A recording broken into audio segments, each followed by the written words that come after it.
हमारे साथ जुड़ी हैं डॉक्टर अलका गुप्ता। आप मूल रूप से आप चित्रकूट की हैं, आपका जन्म चित्रकूट में ही हुआ।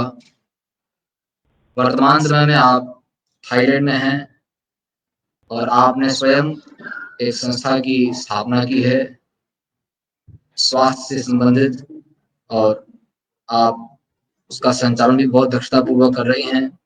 मैं निवेदन करूंगा थाईलैंड से श्रीमती डॉक्टर अलका गुप्ता, आप निर्धारित समय सीमा में अपने भावों को अभिव्यक्त करें।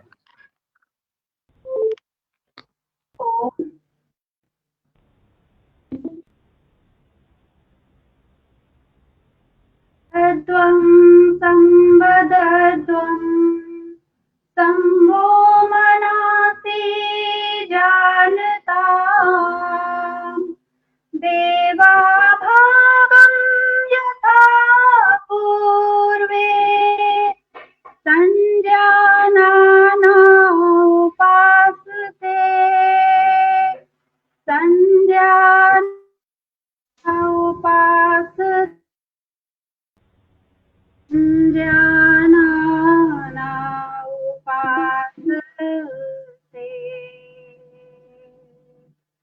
ॐ सहनाववतु सहनौ भुनक्तु सह वीर्यं करवावहै।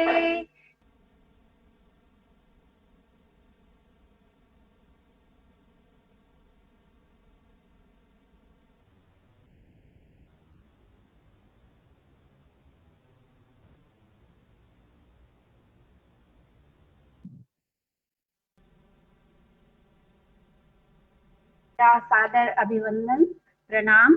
और यहाँ पर जितने भी लोग मुझे देख रहे हैं सुन रहे हैं सभी विद्वज्जनों को भी मेरा सादर प्रणाम प्रेषित है। मैं अपना परिचय संक्षिप्त में अपना परिचय दे दूं। मैं हूँ डॉक्टर अलका गुप्ता। वर्तमान में मैं थाईलैंड में हूँ।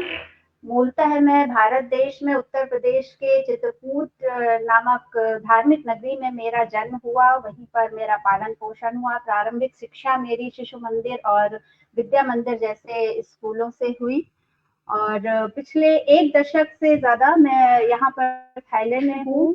Alka Gupta academy of total health ये मेरी कंपनी का नाम है, हेल्थ एंड वेलनेस कंपनी है। मैं इंटरनेशनल नेचुरोपैथी ऑर्गेनाइजेशन की कंट्री हेड हूँ। इक्ष्वाकुपुरी रिसर्च फाउंडेशन की मैं ग्लोबल हेड हूँ। इस तरीके से मैं अनेकों संस्थाओं को मैं जो कि हमारे जो भारतीय संस्कृति को पोषित करते हैं उनको मैं यहाँ पर उनका संरक्षण कर रही हूँ। मैं अब आज के विषय पर मैं आऊं तो मेरा जो व्यवसाय है मैं बड़ा अपने आप को सौभाग्यशाली समझती हूँ कि जो मेरा व्यवसाय है योग आयुर्वेद प्राकृतिक चिकित्सा इत्यादि भारतीय चिकित्सा पद्धति के माध्यम से न सिर्फ अपने देश के स्तर पर वैश्विक स्तर पर लोगों को न सिर्फ अपितु स्वस्थ बनाना अपितु इसका प्रचार प्रसार करना।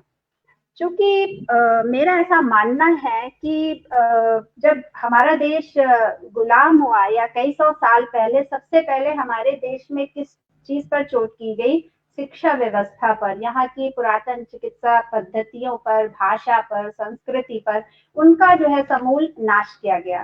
तो इसका मतलब ये हुआ कि जो हमारा भारत देश है उसकी जो समृद्धता थी उसको जो विश्व गुरु जो चीजें बनाती थी वो थी इसकी शिक्षा व्यवस्था, वो थी इसकी चिकित्सा व्यवस्था, हमारा योग आयुर्वेद प्राकृतिक चिकित्सा, हमारी भाषा हिंदी संस्कृत भाषा। तो ये सब चीजें हमारे देश को विश्व गुरु बनाती थी और उसी पर चोट किया गया और उसी का जो है संहार किया गया। तो मेरे घर में मेरे जो है माता पिता उनकी बड़ी इच्छा थी कि मैं आईएएस बनूं, मैं प्रशासनिक सेवाओं में जाऊं, लेकिन पता नहीं क्यों मुझे शुरू से मैं गोल्ड मेडलिस्ट रही हूँ। राष्ट्रपति द्वारा मुझे हिंदी विषय में सर्वाधिक अंक प्राप्त करने के लिए इलाहाबाद विश्वविद्यालय में 3 गोल्ड मेडल भी मुझे मिले। लेकिन मुझे पता नहीं क्यों अंदर से कभी हाँ नहीं आई कि मैं प्रशासनिक सेवा में जाऊं। मुझे अंदर से हमेशा मन रहा कि मैं कुछ ऐसा करूं कि जो मुझे अंदर से संतुष्टि दे, तृप्ति प्रदान करे और मैं समाज में कुछ अलग दिशा में कुछ कार्य कर सकूं और जो लोगों के सर्व हिताय हो, मतलब उसका एक होलिस्टिक वे में मैं समाज को कुछ दे सकूं, व्यक्तिगत रूप से भी मेरा जिसमें उत्थान हो, मैं अपने परिवार को भी, चूंकि मैं महिला हूं और एक महिला परिवार की धुरी होती है, तो मेरा ऐसा मानना है कि पहला दायित्व तो बनता है कि हम अपने परिवार को, मेरी 2 बेटियां हैं तो मैं उनको भी एक अच्छी शिक्षा दूं, उनका पालन पोषण कर सकूं, इसी प्रकार से परिवार के बाद मैं समाज में कर सकूं, इसके बाद मैं देश के स्तर पर, इसके बाद वैश्विक स्तर पर। तो फिर मैंने चुना कि नहीं, मैं योग, आयुर्वेद और प्राकृतिक चिकित्सा पर आधारित चिकित्सा पद्धतियों का ही मैं इसके माध्यम से मैं लोगों का इलाज भी करती हूँ। और मेरे जो है 2 विशेष कार्यक्रम है, मैं उनके बारे में यहाँ पर मैं चर्चा करना चाहूंगी। एक मेरा कार्यक्रम है आधारशिला, बच्चों के लिए एक मेरा बहुत विशेष कार्यक्रम है जिसका मैं भारत देश में भी जब मैं आती हूँ तो विभिन्न स्कूलों में, यूनिवर्सिटीज में युवाओं के लिए, और यहाँ थाईलैंड में और साउथ ईस्ट एशिया के जितने देश हैं मैं वहाँ वर्कशॉप्स करती हूँ, एजुकेशनल हेल्थ वर्कशॉप्स करती हूँ, अवेयरनेस वर्कशॉप करती हूँ। वो जो मेरा आधारशिला प्रोग्राम है, उस प्रोग्राम के मेरे जो 4 पिलर्स मैं कहूंगी, 4 स्तंभ हैं, उसमें मेरा उद्देश्य है कि बच्चों की जो फाउंडेशन है, फाउंडेशन मीन्स आधारशिला, उसको हम कैसे मजबूत करें, क्योंकि बच्चे हमारा आने वाला कल हैं। और बच्चों में संस्कार देने के लिए, बच्चों को अपनी संस्कृति से जोड़ने के लिए सबसे ज्यादा जरूरी है उनका शारीरिक विकास, उनका मानसिक विकास, उनका आध्यात्मिक विकास और उनका मनोवैज्ञानिक विकास। तो जो ये मेरा आधारशिला कार्यक्रम है, इसमें 3 साल के बच्चों से लेकर 16 साल तक के बच्चों के लिए ये कार्यक्रम है, जिसमें अष्टांग योग है। अष्टांग योग को मैं मानती हूँ कि ये एक बहुत बड़ा, हमारे पास एक बहुत कहना चाहिए कि एक हथियार के रूप में, जिसमें हम यम नियम की आवश्यकता आज के समाज में बहुत अधिक है, खासकर हमारी नई जनरेशन को, क्योंकि बिना यम नियम के अभ्यास से हम एक स्वस्थ जीवन, एक स्वस्थ समाज की आधारशिला नहीं रख सकते। और ये हमें आवश्यक है कि हम बच्चों को एक बाल्यावस्था से ही इन चीजों का अभ्यास कराएं।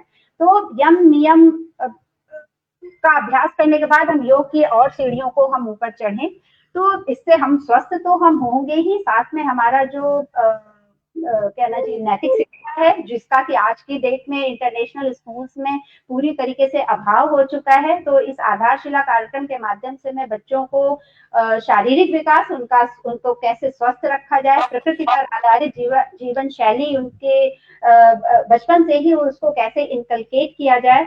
इसके बाद आता है फिजिकल हेल्थ, के बाद आता है मेंटल हेल्थ, क्योंकि अब आज का समय एक ऐसा है कि इसमें जीवन शैली अच्छी है, सेडेंटरी लाइफस्टाइल हम लोग जीते हैं, बहुत ज्यादा पोल्यूशन है, कई तरीके का प्रदूषण है, प्रकृति का प्रदूषण अलग है, विचारों का प्रदूषण अलग है। जिस तरीके के हम इंटरनेट के वातावरण में रह रहे हैं वो भी आना एक स्वाभाविक है, क्योंकि वो शिक्षा पद्धति का हमारा एक आवश्यक अंग बन चुका है, बच्चों को उससे अलग नहीं कर सकते। लेकिन हम क्या कर सकते हैं, हम उनको एक उचित उम्र से उनके अंदर इस तरीके की शिक्षा जब हम देना शुरू करेंगे तो वो अंदर से मजबूत बनेंगे। फिर उनको बाहरी किसी प्रकार की कोई भी वो एनवायरमेंटल हो, चाहे कैरेक्टर रिलेटेड कोई भी चीज हो, वो कभी नुकसान नहीं पहुंचा पाएगी। तो उनको मानसिक रूप से मजबूत बनाना, फिर उनको आध्यात्मिक उनका स्वास्थ्य अच्छा करना, क्योंकि उनको ये इस बात का एहसास दिलाना, उनको इस बात का ज्ञान देना कि हमारा जो मनुष्य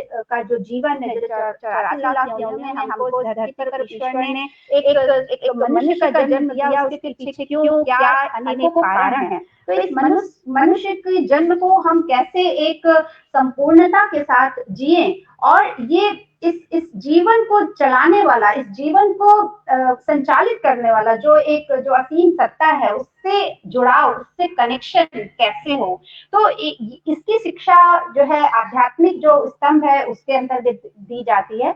और ये शारीरिक, मानसिक, आध्यात्मिक और मनोवैज्ञानिक। तो ये आधारशिला जो मेरा कार्यक्रम है, इसका मेरा उद्देश्य है कि मैं बच्चों को अपने वैदिक संस्कृति, भाषा, संस्कृत, श्लोक, जप, तप, मंत्र, पेड़ पौधे, उसके माध्यम से अपने आप को कैसे हम स्वस्थ रखें, क्योंकि आयुर्वेद और प्राकृतिक चिकित्सा इत्यादि ये हमें स्वस्थ तो बनाते ही हैं। ये जो जो जड़ी बूटियां हैं, जो जो भी हमारे पंच तत्व पर आधारित चिकित्सा पद्धतियां हैं, तो इस स्वस्थ रहने के अलावा सबसे बड़ा इसका जो एक कनेक्शन है वो है कि प्रकृति का संरक्षण। तो जो चीज हमारी केयर करती है, जब हम किसी चीज से जुड़ा हुआ महसूस करते हैं तो हम उसको संरक्षित भी करते हैं। और आज की डेट में एक बहुत बड़ी समस्या है प्रकृति का संरक्षण, प्रकृति का जो विनाश हुआ है पिछले कई दशकों में, अब हमें उसको संरक्षित करना है। तो ये भी एक उद्देश्य है उस कार्यक्रम का। दूसरा एक मेरा कार्यक्रम है, चूंकि ये आयुर्वेद का एक बहुत ही पुरानी चिकित्सा पद्धतियों में से एक है, नवमास चिकित्सा। क्योंकि देखिए, स्त्री जो है हमारे समाज की, हमारे परिवार की धुरी है, और स्त्री एक संतति को जन्म देती है, और वो संतति अगर स्वस्थ होगी, संपूर्ण रूप से स्वस्थ होगी, उसमें एक स्वस्थ बीज जाएगा, तभी वो एक स्वस्थ एक संतान को जन्म देगी, और संतान आगे चल के जो है हमारे एक स्वस्थ भविष्य का, देश का निर्माण कर पाएगा। तो उस नवमास चिकित्सा में 16 संस्कारों का, गर्भाधान, पुंस संवन, ये सब संस्कारों का उसको ज्ञान देना, और पूरे 9 महीने कैसे एक सात्विक जीवन बिताना, आहार के स्तर पर, विचार के स्तर पर, दिनचर्या के स्तर पर, ऋतुचर्या के स्तर पर, तो ये सब ज्ञान देना ये एक स्त्रियों के लिए एक विशेष कार्यक्रम है। तो इन 2 कार्यक्रमों के माध्यम से बहुत सारी चीजें इसमें समेट ली जाती हैं। वो स्वास्थ्य भी, उसमें नैतिक शिक्षा भी आ जाती है, उसमें हमारा धर्म भी आ जाता है, हमारी वैदिक संस्कृति भी आ जाती है, हमारे हमारे श्लोक भी आ जाते हैं, हमारे पेड़ पौधे भी आ जाते हैं, हमारे पंच तत्व भी आ जाते हैं, हमारा सात्विक जीवन भी आ जाता है। किस तरीके से अनेक विषयों को समेटे हुए ये जो 2 मेरे कार्यक्रम है, तो मैं ये मानती हूँ कि व्यक्तिगत रूप से मैं विदेश में रहते हुए अपने भारत देश की जो वैदिक संस्कृति है, इसका मैं जितना मुझसे होता है मैं इसका पोषित करने का प्रयास करती हूँ। क्योंकि मेरा मानना है कि अगर हमारी जड़ें मजबूत हैं, अगर जड़ें हमारी सिंचित हैं, अगर हम जड़ों को सिंचित करके रहते हैं, तो यही एक दिन बहुत बड़ा वृक्ष बनेगा और उसमें स्वस्थ फल लगेंगे। तो जड़ों को सिंचित करने का अर्थ यहाँ पर पानी से सींचने का नहीं है। जड़ें हमारी मजबूत होती हैं संस्कारों से, संस्कृति से, तो उनको पोषित करते रहना आवश्यक है। मेरी 2 बेटियां हैं, दोनों का नाम है वसुंधरा और श्रुत कीर्ति। तो व्यक्तिगत स्तर पर मैं बताऊं तो दोनों का पालन पोषण आयुर्वेदिक जीवन शैली के स्तर पर ही हुआ है। विदेश में रहने के बाद भी शाकाहारी ही हैं दोनों, और दोनों सुबह उठ जब स्कूल जाती हैं तो 108 की माला करती हैं, हनुमान चालीसा पढ़ती हैं, सूर्य नमस्कार 11-21 बार का अभ्यास करके वो जाती हैं। तो मुझे लगता है कि मैं व्यक्तिगत रूप से जब इस चीज का एग्जाम्पल एक सेट करूंगी, तब मैं फिर और बच्चों को, अब मेरी बड़ी वाली बेटी है वो मेरे साथ कार्यक्रमों में जाती है, और जो है तो ये मेरे 2 कार्यक्रम के बारे में मैंने बताया। अब मैं बताऊं कि मैं